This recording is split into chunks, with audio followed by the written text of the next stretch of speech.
Mahilig ba kayo kumain ng gulay? Anong favorite gulay nyo? Mahilig ba kayo dito? Pechay? Ano ba gusto nyo? Kangkong, pechay, upo. Anyway, topic natin ngayon, pechay, benefits, at upo. Ito naman, compare natin. Ano mas maganda sa tingin nyo? Ano mas malakas? Actually, ang gulay in general, basta gulay, alam naman natin, maganda sa tiyan yan, maraming fiber, anti-cancer yan, nakakabawas ng cancer by 3 to 10%, basta sari-saring gulay. Pero may kanya-kanya din silang benefit at meron ding possible side effect. Kaya tingnan natin muna kung ano mas babagay sa inyo. Ang pechay, bok choy ang tawag nila sa English, ay pwede yan sa nagpapapayat, okay? Pampababa ng kolesterol, para sa buto, para iwas cancer. Explain natin mamaya. Tingnan nyo ang baba ng calories ng pechay. Very low. Okay? Wala pang 10-20 calories. 1 cup na yan, 70 grams. So, ang baba siya. So, kahit marami kainin mo, hindi ka tataba. Bukod sa mababa siya sa calories, matubig kasi ito eh. Ang maganda sa kanya, ito nilagay ko sa pula, ang dami niyang vitamins and minerals. Mataas. Vitamin A niya, 17%. Bihira yung ganyang kataas. Vitamin K niya, 27%. Isang cup pa lang yan. Vitamin C niya, 35% na makukuha mo. Isang cup, hindi mo maisip na may vitamin C yan. May folate yan para sa buntis.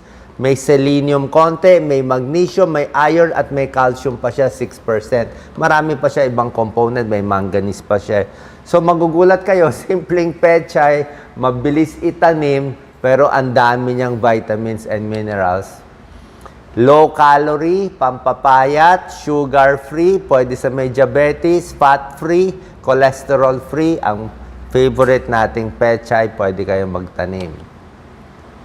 Ano health benefits? Bukod dito, sa vitamins and minerals, marami siyang antioxidants. Pag sinabing antioxidants, saka vitamin C, panlaban sa sakit, panlaban sa cancer yan. Maraming luto pwede mo gawin. Pwede mo pa lagyan ng bawang, di ba? Ang daming benefits ng bawang. Sinabi ko sa inyo, ang bawang, pampababa konti ng blood pressure, maganda sa cholesterol, pampababa ng bad cholesterol. Ang bawang, lagyan nyo ng bawang konti. Huwag lang sunugin yung bawang. May mga anti-cancer properties ang pechay. Meron siyang component ng glucosinolates. Ito napag-aralan sa mga hindi naman malaki yung mga pag-aaral, pero meron na siya small studies na maganda ang pechay for oral cancer prevention, esophageal cancer, colorectal cancer, siyempre mataas fiber niya, breast cancer, kidney cancer, and stomach cancer. Diba? So may konting pag-aaral siya. Para sa buto, pwede rin. Para lumakas ang buto. Kasi, tulad na sinabi ko, magugulat kay pechay, mataas ang calcium niya. May phosphorus, magnesium, vitamin K, zinc, lahat yan makakatulong sa buto. Iwas tayo osteoporosis. Yan. Isip natin, calcium, pampalakas ng buto, gatas, di ba? Pwede gatas, pwede yogurt, pwede keso.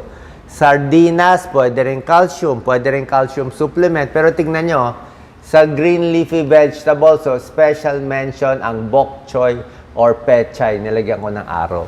Kasi marami din siyang calcium. Bok choy, kale, mataas sa calcium. Pwede sa buto.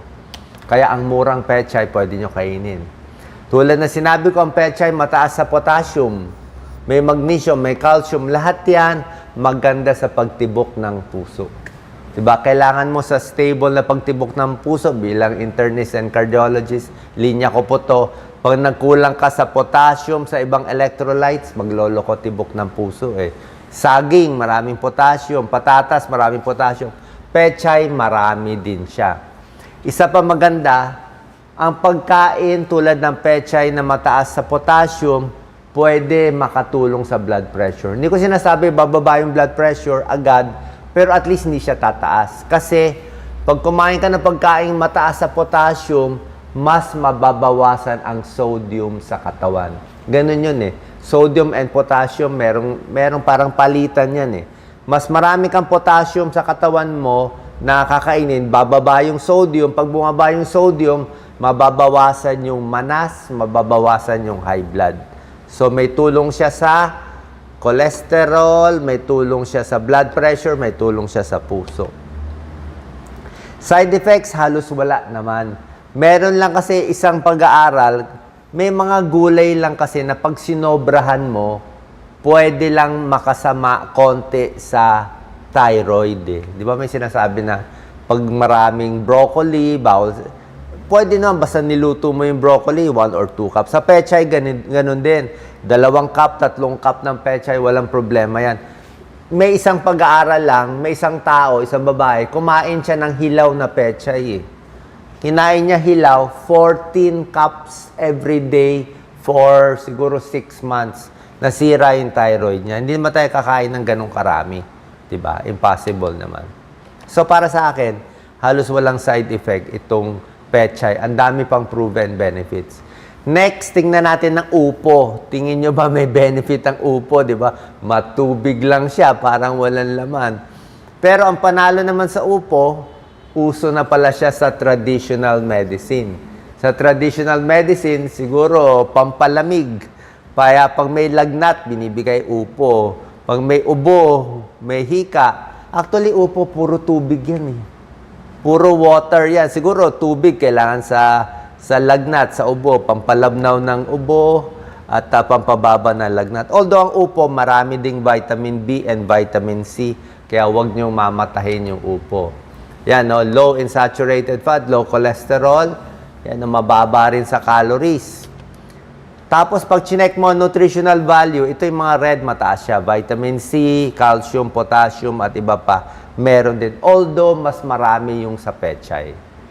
Mas konti ito, pero meron din.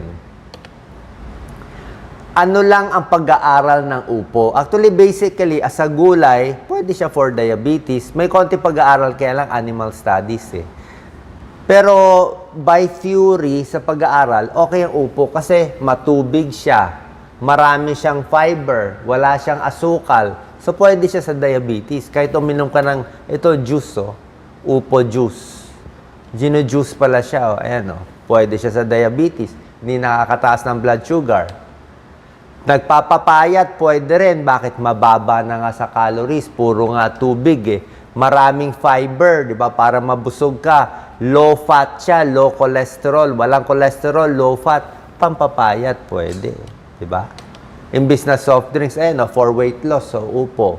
Low calorie, 14 calories per 100 grams, maraming fiber, protein, may konting protein, maraming antioxidant, at maganda sa tiyan. Diba? Maganda sa tiyan ang upo at pechay, kasi nga high fiber, mas madudumi ka. Kung may almoranas, masakit sa pagdumi, ito pampalambot din ng dumi. Tsaka, hindi ka madi-dehydrate yan, no? Counted na yan sa 8 glasses of water or fluid mo in a day. Para sa balat, may nagsasabi kasi nga may vitamin C, maganda sa balat, maraming tubig for hydration.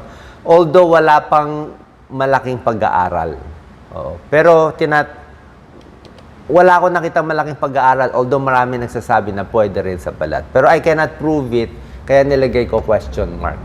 Maganda ba sa balat? Hindi ko maganda. Hindi pala napapatunayan. For the liver, may ilan din experts nagsasabi sa fatty liver, pero animal studies pa lang eh. Hindi pa ginagawa sa tao. Kasi siguro, wala naman makikinabang sa upo, kaya hindi nila ginagawa ng pag-aaral. Sa utak, for depression, mga sakit sa utak, baka makatulong, pero wala ring malaking pag-aaral pa. For cancer prevention, tulad na sinabi ko, pwede. Kasi nga, gulay nakakabawas ng cancer. As a whole, lahat ng gulay, 3 to 10% nakakabawas ng cancer pag mahilig ka sa gulay. Although, laboratory studies pa lang. Kinompare ko ang pechay, dapat pechay versus upo eh. Kaya lang wala akong makitang upo eh. Pechay versus repolyo to eh. Anyway, repolyo healthy din ha. Maraming vitamin C. Pero kung titignan mo, pechay versus repolyo, panalo ang pechay. Oh. Mas maraming vitamin A, vitamin C, at iba. Vitamin B at mga electrolytes. Panalo siya lahat to. So, based sa nakita ko, kung pipili lang kayo na isang gulay, pechay or upo, mas panalo tayo sa pechay. Okay? Maraming proven. Tsaka to, green leafy vegetables eh. 'Di ba? Parang kangkong siya, green, ang bilis itanim. So green leafy vegetables, very fibrous, mas panalo ka dito. Although pag gusto mo kumain ng upo, wala din masama tulad na sinabi ko, for diabetes, for weight loss, maraming tubig, sa tingin ko healthy din to, hindi pa lang napapatunayan. Pero for now, ang winner natin ay ang pechay. Salamat po.